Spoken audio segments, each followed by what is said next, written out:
If my big head is on your big screen right now, then that means that the Wichita State Lady Shockers, who my girlfriend Kelsey Jacobs plays for, have won their conference tournament, which they have. That's 3 years in a row now.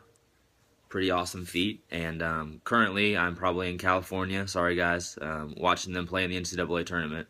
Hopefully, we've made it past our first round game for the first round win in school history, and maybe on to the next round and possibly into the Sweet 16 this next weekend, where we could play UConn, which is pretty crazy.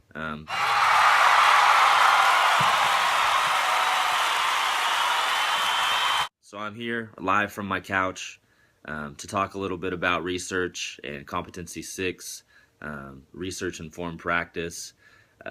Basically, we know what it is. We know what EBP is because we've read countless articles on it.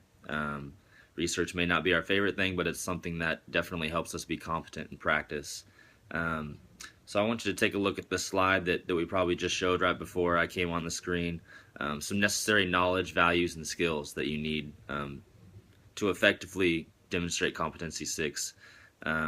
So social workers use practice experience to inform research, employ evidence-based interventions, and to evaluate their own practice, policy, and social service delivery.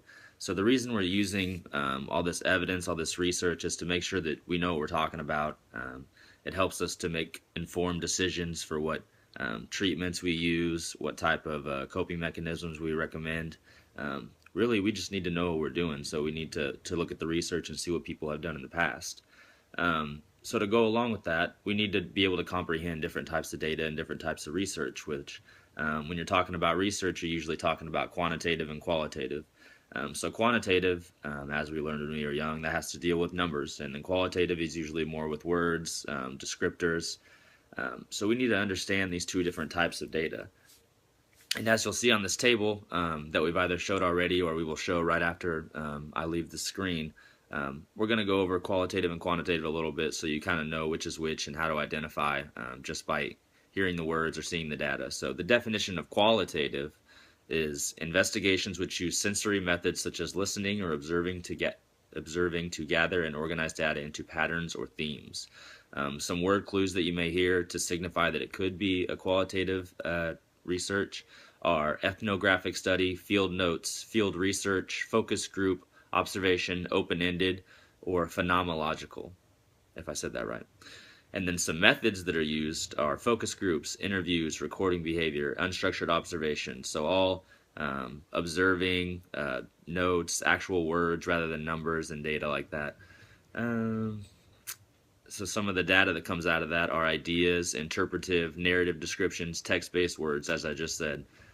So then on the other hand, quantitative is all about numbers. So the definition for that is scientific investigations in which numbers are used to measure variables such as characteristics, concepts, or things.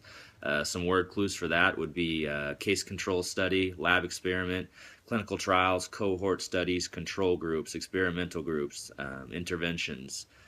Some of the methods that could be used for a quantitative study would be developing hypothesis, determining methodology, collecting data, analyzing that data, using mathematical and statistical techniques to analyze that data as well. Then the data is measurable. It's typically numbers and statistics. So that's kind of a rundown of qualitative and quantitative. And those are definitely things that a social worker will need to know when using different research in order to be informed for their practice and be able to provide competent treatment, competent techniques. So that's all I've got for you guys. Thank you for listening in. Go Lady Shocks.